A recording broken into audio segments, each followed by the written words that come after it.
Hello everyone and welcome. My name is Ashley from Moms Meet and thank you for joining us today for the Stonyfield Webinar, which will be presented by Sally Kuzemchak, who is a registered dietitian, an author, educator, and a mom of two herself. If you have any questions during the webinar, please type them into the chat window. And with that said, Sally, take it away. Thanks. Hi, everyone. Today we are talking about baby-led weaning. This is a new trend in feeding babies, and we're going to cover what you need to know about it and how to know if it's right for you and your baby. I want to thank Moms Meet for having me here today and to all of you for joining us. So, as she said, my name is Sally Kuzemchak. I'm a registered dietitian nutritionist, and I'm also the mom of two boys. I'm the author of the blog realmomnutrition.com, where I write about feeding kids and staying sane, most importantly, and I have some simple recipes that make mealtime easier. So I really hope you'll come visit me there after today's webinar. And I'm also very happy to be a spokesperson for Stonyfield, and they are sponsoring today's webinar. So before we talk about baby-led weaning, let's remember what conventional wisdom used to be when it came to feeding babies. So this is the advice our moms probably got, and it's actually the advice I read when I had my first baby 11 years ago.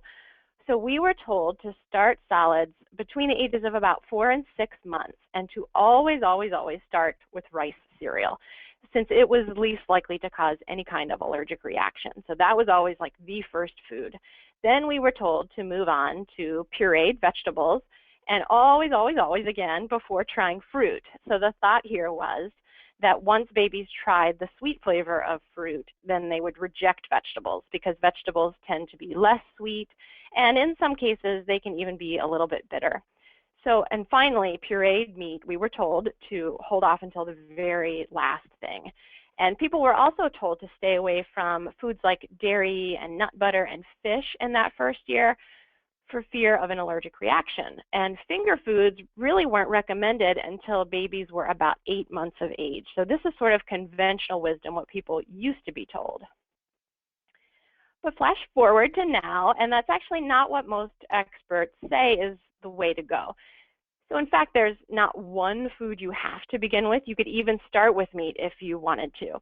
So a lot of those rules were kind of tossed aside, including the fact that you could certainly serve fruit before vegetables, and that's perfectly acceptable. Excuse me. And it's now believed that serving foods like dairy and fish before the age of 1 may actually help prevent food allergies. So that's been turned on its head as well. Of course, it's always smart to talk to your pediatrician about when to introduce those foods, especially if you have a family history of food allergies. It's now recommended to also start solids at 6 months instead of between 4 and 6 months, and ideally to exclusively breastfeed until that point. So this is sort of the current feeding advice. An even bigger change in feeding is this trend called baby-led weaning. Some of you may have heard of it, some of you may have not. It actually originated in the UK, this feeding method, and the idea is that babies actually feed themselves from the very start of giving solids, instead of being fed with a spoon by a grown-up. So no spoon feeding your baby and no purees. So instead, your baby actually eats the same kinds of foods the rest of the family does at the same time as those family meals. And baby eats at her own pace and in her own way. Baby-led weaning starts at 6 months, which is really important here. So as I mentioned, that's actually when health organizations recommend starting solids now. But importantly for baby-led weaning, it's when babies have the motor skills needed to eat these kinds of solids. So if you started baby-led weaning at 4 months, your baby wouldn't have the motor skills and really wouldn't be able to self-feed. But right around 6 months, she should be able to actually scoop up food, hold it, and bring it to her mouth. Some people are really surprised that babies that young can do that, but it's actually true in most cases. So if babies do not eat the purees, as we said, so what does she eat? So in baby-led weaning, babies are given, they call it graspable pieces of whole food that they can feed themselves. They can actually pick these pieces up and grasp them.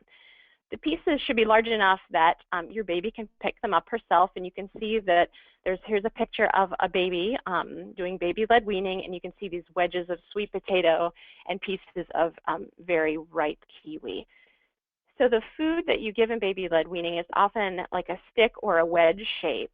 So we see the sweet potato here and the wedges, and you could also do something like a large sticks of very well-cooked carrot, large florets of very soft steamed broccoli, very ripe fruit like this very ripe kiwi, a peeled banana, wedges of ripe avocado, and even pieces of soft, well-cooked meats, cooked eggs, and pieces of bread like toast.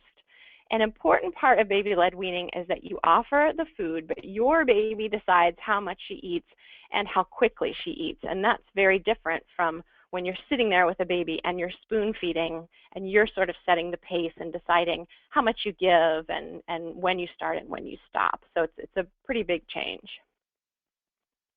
So here's a plate from a mom who followed baby-led weaning. So here you can see pieces of cooked egg, you can see pieces of cooked potato, and here's some meat on the right, and there's well-cooked asparagus and even some tomatoes. So it looks a lot more like the plate of a much older baby or a toddler than it does a younger baby who is starting solids. So that's what really surprises people. So there are a few possible advantages to this kind of feeding, baby-led weaning. And I really want to mention here that there's not a lot of research yet on baby-led weaning. So a lot of this information is anecdotal, coming from moms, parents, or it's speculation, or it's from very small studies. So please keep that in mind, that this is a relatively new area of research. So the idea here is that because you're introducing your baby to different kinds of textures and those table foods really early on, it's believed that babies may become more accepting of different kinds of foods as they get older.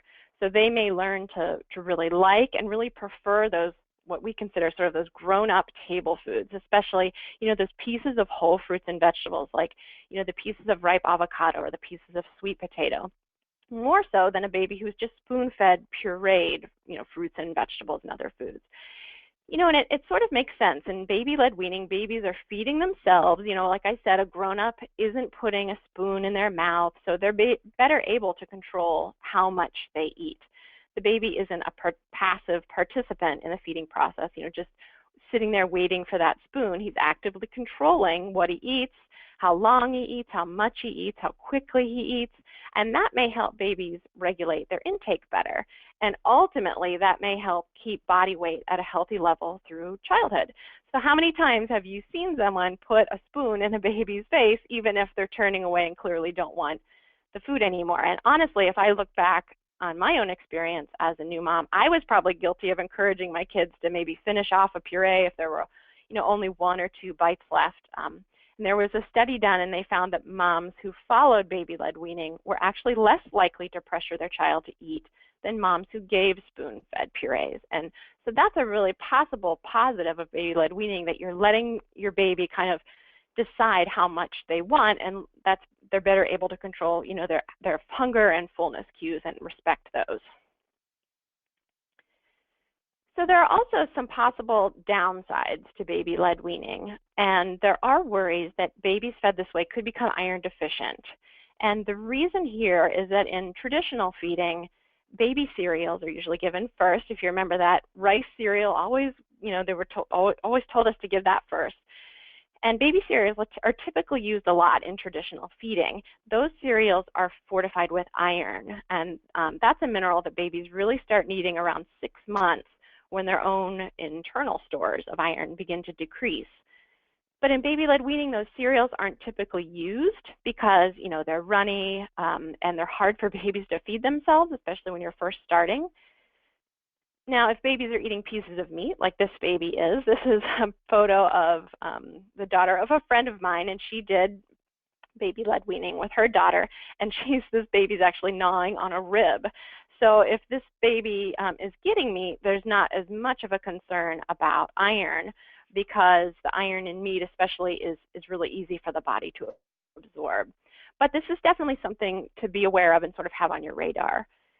Another concern is that some worry that babies aren't able to get enough calories through this kind of feeding. Especially when you're first starting baby-led weaning, a lot of the food is going to end up on the floor, on the high chair, all over your baby's face, all over the bib, and not as much as going to be, going into their mouths. So it's really smart to let your pediatrician know that you're interested in doing this kind of feeding, or that you're doing this kind of feeding, so that that iron status and weight is just on everyone's radar, is just a little bit more. I also want to add here that if your baby is not showing signs of interest in self-feeding, so if you've decided you'd like to try baby-led weaning, but your child is just not showing any interest in it, or is having difficulty, like she's having a hard time picking up the food and bringing it to her mouth, she could be at risk for not getting enough calories this way, and she may need help with feeding. It could be that baby-led weaning is just not right for her, or not right for her at that time. And, of course, babies are still getting, breast milk or formula or some of both at this stage, so that will help provide calories and nutrients. But, these kinds of solid foods, whether they're purees or pieces of food, are becoming more and more important as a source of calories and nutrients as babies go through that second half of the year. So baby-led weaning is also super messy, and that is just no way around it. It's just a fact. Your baby's learning how to chew food first instead of swallowing purees. So a lot of it is going to come right back out, or drop onto his hands, or on the floor, as I said. So you just kind of have to be at peace with that. So if you're kind of a neat-nick person, maybe this feeding method wouldn't be right for you, but babies certainly have fun with it, as you can see here. Probably the biggest concern for parents thinking about or trying baby-led weaning is that in learning how to eat those pieces of food, babies will gag. So gagging is a normal part of the learning process, but it can be really scary for parents. It's even possible that when babies are doing this kind of feeding that they may choke. So in one study of parents who did baby-led weaning, 30% of them reported one or more episodes of choking with baby-led weaning. It's important to note, though, that all of these parents who reported this said that the baby dealt with it on their own by coughing, and that the parents actually didn't need to intervene. Interestingly, raw apple was the food most likely to cause choking. So if you're considering doing baby-led weaning or incorporating some of the aspects of it into feeding, raw apple may be something that you want to stay away from at first. Researchers also reported that mothers said that their fears about choking actually decreased as time went on, and they learned how to distinguish between gagging and actual choking. And of course, gagging is you will hear a sound, you will hear, your baby will be able to cough, and choking is when you don't hear any noise because the windpipe is totally blocked. And keep in mind that gagging is a natural safety mechanism that helps bring those large pieces of food forward into the mouth. And interestingly, the area of the tongue that triggers that gag reflex moves farther back on the tongue as the baby gets closer to the age of 1. So there will be less gagging around 8 to 9 months compared with, say, 6 months. And that's another reason why it's so important not to start baby-led weaning before 6 months, because that gag reflex will be, much stronger before, and there will be more gagging. Some other cautions with baby-led weaning is that your child must be able to sit upright on their own, because their arms need to be free to reach for the food instead of being used for balance and support. And as with any feeding, this kind of goes without saying, but especially with baby-led weaning, an adult should always be present. We talked about that possibility of gagging and even choking, so it's really important that someone always be there with the baby while they're eating. And also, while your baby is sick, say she has a little bug or something, she may need some help with feeding, and baby-led weaning may need to be sort of modified or changed on those days when she just isn't feeling very well and doesn't really have the energy for it. And lastly, I do want to point out that baby-led weaning may not be right for all babies, so especially babies who have oral issues or motor delays, and because they may struggle with the motor skills that they need to pick up and handle the food at that young of an age.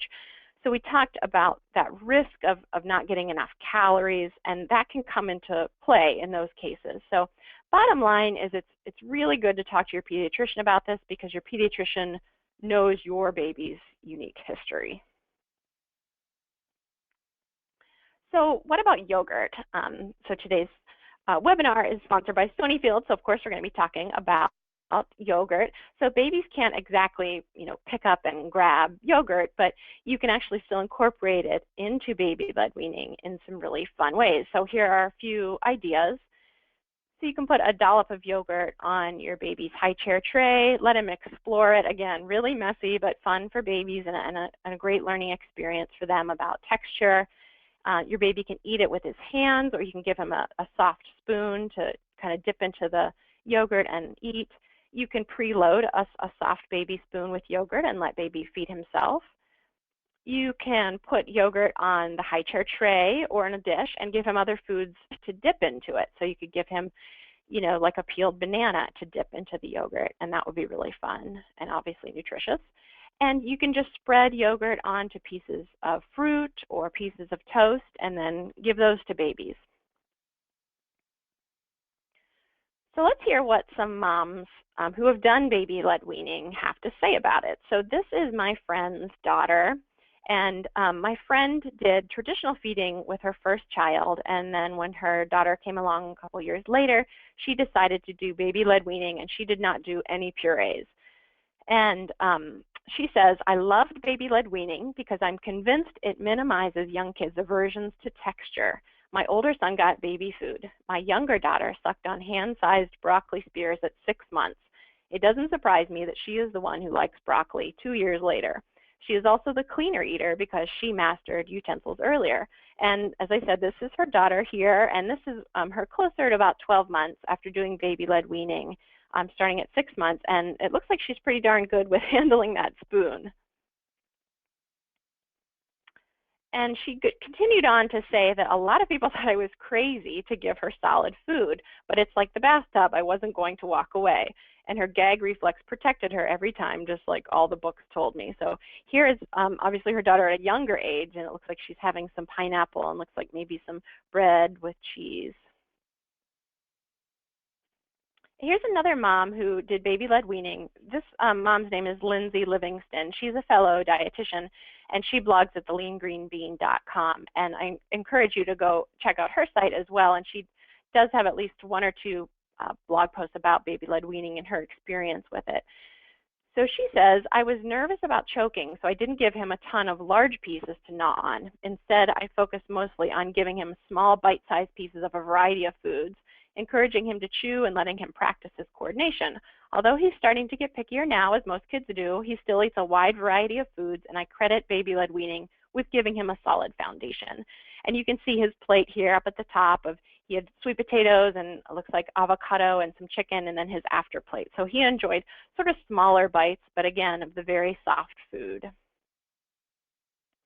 Lindsay ended up doing a modified version of baby-led weaning, and that's something to consider as well. So you don't have to follow baby-led weaning by the books. You could do a combination of traditional feeding with some purees, yogurt, and plus those pieces of soft food. So you could do give him like this, this is her baby Chase, and he's, eating some corn, but she also gave him some purees and did some spoon feeding with him. So the most important thing here is to be comfortable with whatever approach you decide to take. So it doesn't matter what anybody says or, your friends or the internet or whatever. What matters is that you and your baby are comfortable with what you're doing and that your baby is doing well with that kind of feeding. Here's another mom who did modified baby-led weaning. This is another dietitian, Natalia Stasensko. She has a great site called Tribeca Nutrition. She talks a lot about baby-led weaning as well. She says, since my daughter made it clear she wanted some real food when she grabbed a piece of broccoli rabe when she was 5 months old and gnawed on it with gusto for a good 15 minutes, we started introducing solids a little before 6 months. I decided to expose her to finger foods while spoon feeding her some purees too. And I wanted to add that Natalia is a pediatric dietitian, and she does write a lot about feeding kids and babies. So let's see baby-led weaning in action. I have a very quick video here that I want to show you of Natalia's daughter. And this is a video that she took, and it's one of her daughter's very first sessions with baby-led weaning. And I think you'll be amazed, I'm amazed at how well she's doing with grabbing this food and getting it into her mouth. So she's having some broccoli, and then she's actually having some chicken as well. And Natalia said at the beginning she was just kind of sucking the juices from the pieces of food, which you can kind of see. She's just sort of sucking the food, and she's sort of gnawing on it rather than really kind of eating it, I guess you should say.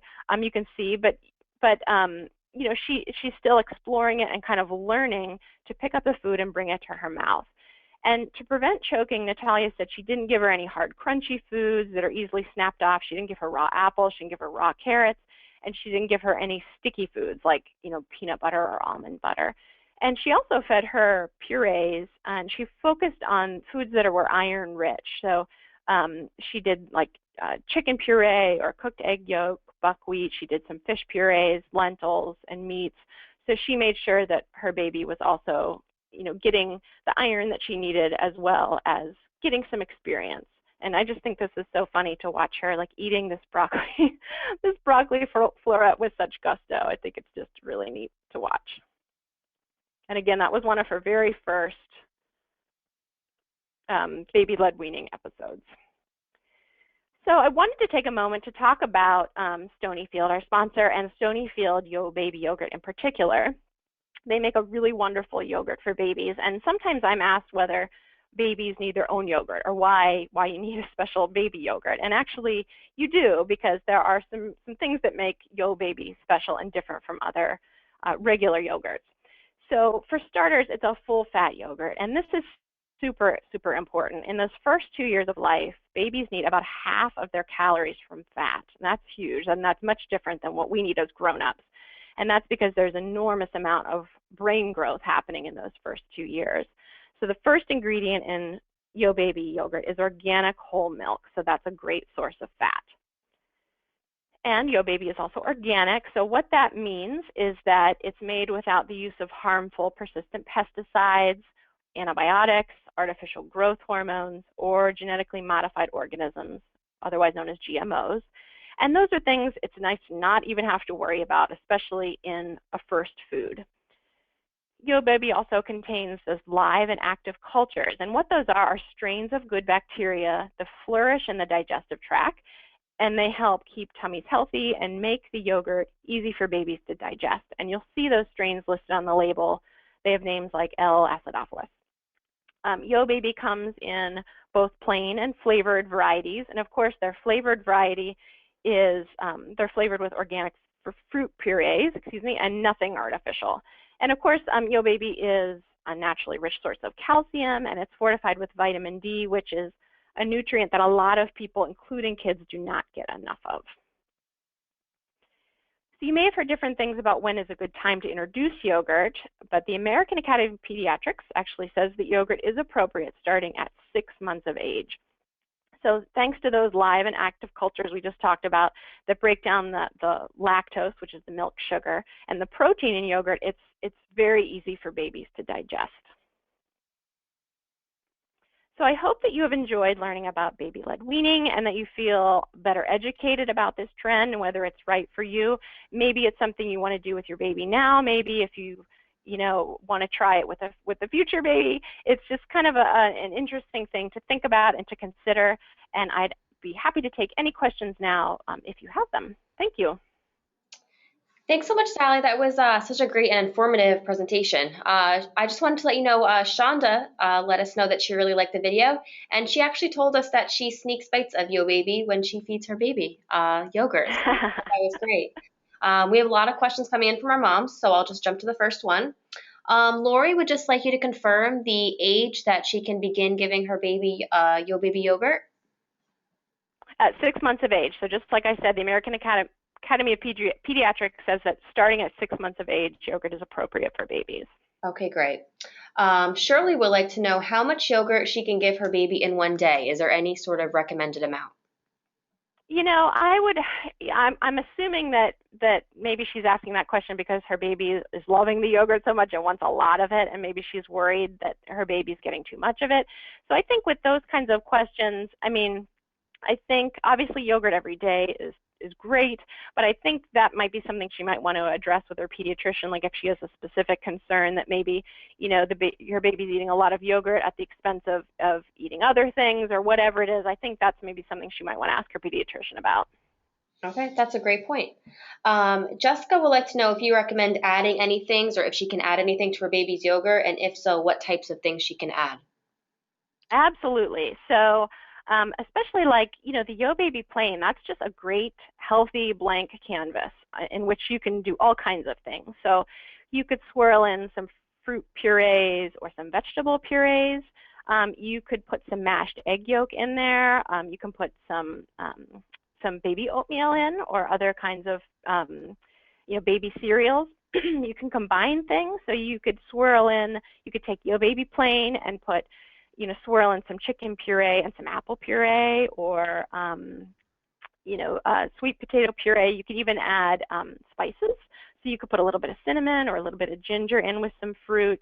And you could certainly take the flavored Yo Babies and add a fruit puree, or, like I said with the Baby-Led Weaning, put it on the high chair and give baby some food to dip into it. So absolutely, you can add things in. I would just say that, as with any, introducing any foods to babies, obviously you want to introduce one food at a time and a couple days apart so you can tell those reactions. So I'm just assuming like these are all foods that she's already introduced, to her baby. So that is important, just to make sure there are no, reactions to any foods. But once you're in the clear with that, just have fun with it. Okay, great. I know you talked earlier before about live cultures, but Suchicha just wants to know again if it's important to give babies yogurt with live cultures versus other ones that don't have them.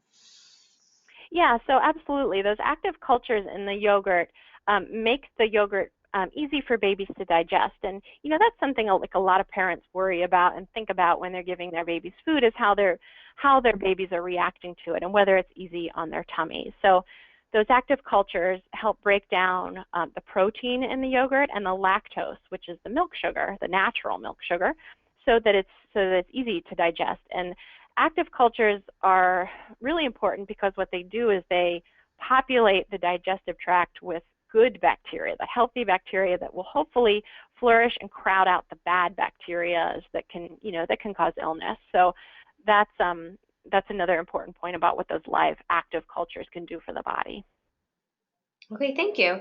Jenna wants to know if Stonyfield Yo Baby is gluten-free. Yes, it is. Yo Baby is gluten-free. There are some Yo Tot flavors that have grains in them, and they're marked on the front that they have grains in them. But I believe Stonyfield is evaluating the possibility of removing the grains from the Yo Tot. So Yo Baby's gluten-free. Yo Tot has some flavors have the grains in them. Okay, thanks. And Annie also had a follow-up. She wanted to know if Yo Baby is GMO-free. Yes, it is. Okay, thank you. Heather would like to know if it's best to serve Yo Baby yogurt cold since it is refrigerated. Yes, it is. Yes, it's a dairy product, so it is recommended. Stonyfield does encourage it to be served cold. Okay. One of our moms, Samantha, has a 16-month-old and would like to know if you suggest her starting with Yo Baby or moving on to Yo Tots at that point. Sure. Well, both Yo Tot and Yo Baby are whole milk yogurts, and that's important for the first 2 years of life especially. So yeah, at 18 months, she could do either one. The Yo Tots, they have sort of like more complex flavors in them. So either one, like whatever her baby prefers, or you can do some of both. The Yo Kids yogurt is different because it's low fat. So I would recommend at 18 months to still stay on a whole milk yogurt, whether it's the Yo Baby or the Yo Tot. Okay. On to our next one. Taylor would like to know, when weaning, should she be giving her yogurt or food before or after a bottle of breastfeeding? Is there any importance to the order? Yeah, that's a really good question. And I think you kind of just have to read your baby on this one and sort of see how it goes. So when you're first starting out solids, the baby may not actually be getting a whole lot of food, they're sort of like exploring it and trying to figure it out. So whether you're doing traditional feeding or baby-led weaning, like I said, a lot of it's gonna, come back out of their mouths or go on the floor, or, the baby may eat very slowly. So, when you're first starting out, you may want to give your baby a little bit of breast milk or formula at first, so she's not really hungry. That might be really frustrating for her. If she's really hungry and she can't really get the food in her mouth, or it's not really, going down. It's all coming back out. So at first, you could certainly do something like that. And then as you go on, you could do the feeding first, and then finish it off with a little bit of breast milk or formula if she's still hungry. So keep in mind that at first that eating is we're sort of exploring just eating and learning about food, and the majority of her calories and nutrition are still coming from breast milk and formula. But as she goes on, the solid foods are becoming more important as a source of calories and nutrients, and the breast milk or formula is just more of a complement at that time. So I'd say when you're first starting, maybe give a little bit of breast milk or formula first, and as you go on, you can kind of mix that up and see how your baby responds to it. Okay. One of our moms, Yasmin, would like to know if she should be adding probiotics as a supplement, or if it's enough in the yogurt itself. I would address that to your pediatrician too, because it also depends why she's wanting probiotics, whether it's just sort of like a health preventive, if she's worried about a specific condition that her baby has, or maybe the baby's on antibiotics and she's worried about it. So I would address that to your pediatrician about any kind of supplements. But obviously the yogurt is a great source of the active cultures. Okay, great. Kelly wanted to know, she has seen the different flavors of yogurts you have in the store, and she was just wondering if there are any health benefits to the flavored yogurts or versus the plain. If you look at the nutrition label, so the fruit purees that are used in the flavored yogurts are used as a flavoring. So it's not providing, like, say, a serving of fruit or whatever in that yogurt. So if you look at the nutrition information, the flavored yogurt is going to have a little bit more sugar because of those organic fruit purees. And a little bit more carbohydrates, again, because of that fruit. But other than that, it's similar. So if you could certainly, if you wanted a little bit of extra nutrition, you could swirl in some fruit purees to either one, or, like I said, add in a vegetable puree or meat puree or something like that. Okay, great. Kim would like to know how long one of the Yo Baby pouches is good for after it's been opened. Okay, so an opened pouch, so it should be eaten within 4 hours, and I hope Stonyfield will jump in if I'm getting any of these numbers wrong. And if your baby doesn't finish it and it's refrigerated, put the cap back on it, and it should be eaten within 24 hours. And obviously, if if there's any kind of odor or any signs that the yogurt has gone bad, mold or anything like that, obviously use your best judgment and don't serve the yogurt. But those are sort of the guidelines for those pouches. Okay, thank you. Pat would like to know a little more about the baby-led weaning. Her question, as far as the pureed meats or any meats to start with, do you suggest any certain ones to begin with? No, I would just make sure that they're really soft. That's the important thing, is that meat can be very chewy. But you saw that very young baby, I think that was probably about 7 months old, and she was gnawing on that rib. So I would just make sure that your meats are very, very soft. And you could certainly like stew a meat, which is cooking it in liquid, and that would make it nice and soft. That baby that we saw, Natalia's daughter, was eating a piece of really soft, well-cooked chicken.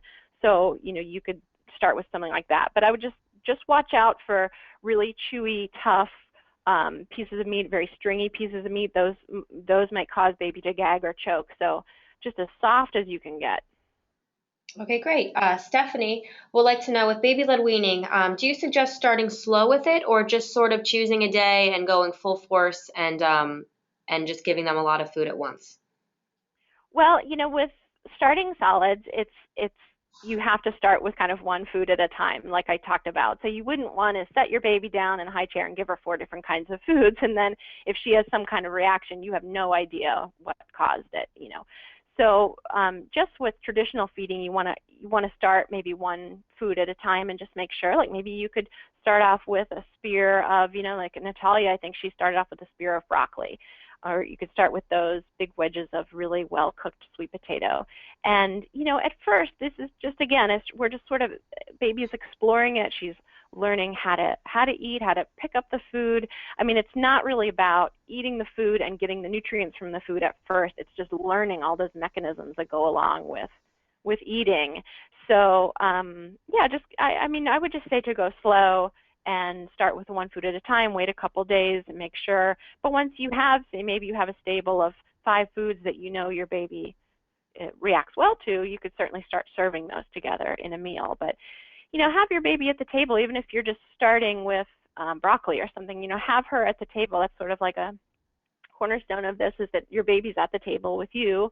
Maybe one night you serve broccoli, and so then you give your baby a really well-cooked floret of that broccoli. And so she's enjoying that same table food that you are. And I think that's just a really neat experience for babies to have from the start. Okay, that makes a lot of sense. We've actually had a few moms ask this question. I'm hoping maybe you know the answer to this, but they're wondering if you can freeze the yogurt at all.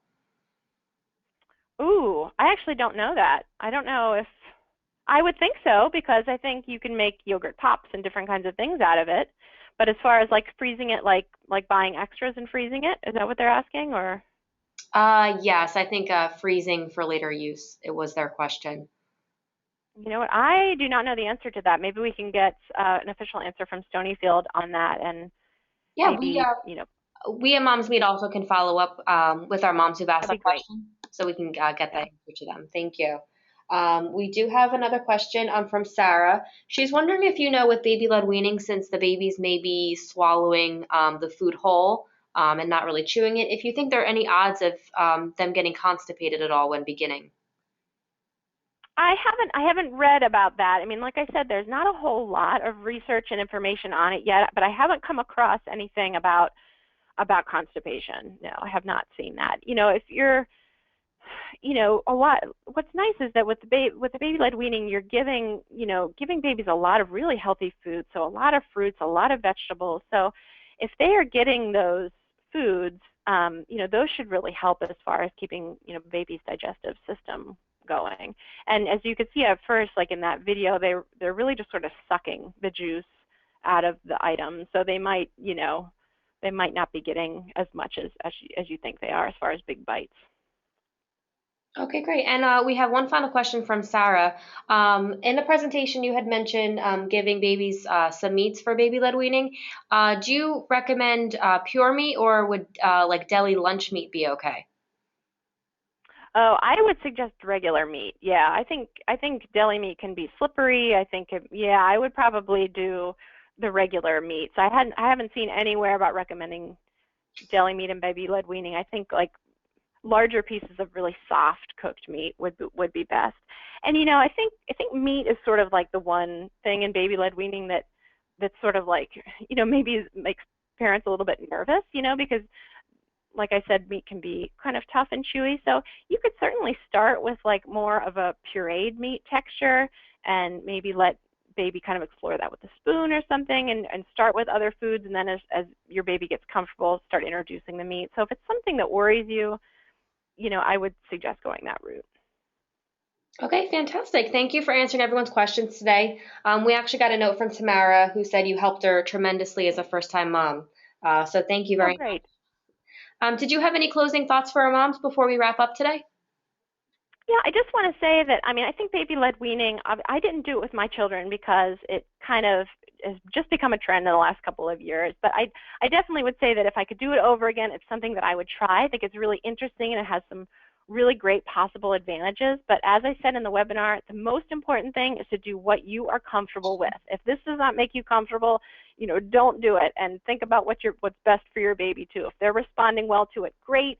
And if they're not, that's okay too. So one way or another, your baby's going to get well nourished, and what's most important is that everyone is happy and comfortable. Okay, great. Well, thank you so much, Sally, and thank you again to everyone who participated today and to all of our mom ambassadors who will actually be sampling Stonyfield. We're really looking forward to your feedback. We're going to go ahead and log off now, and just as a reminder, the 3 winners of today's webinar will be contacted privately over the course of the next week. And have a great day, everyone.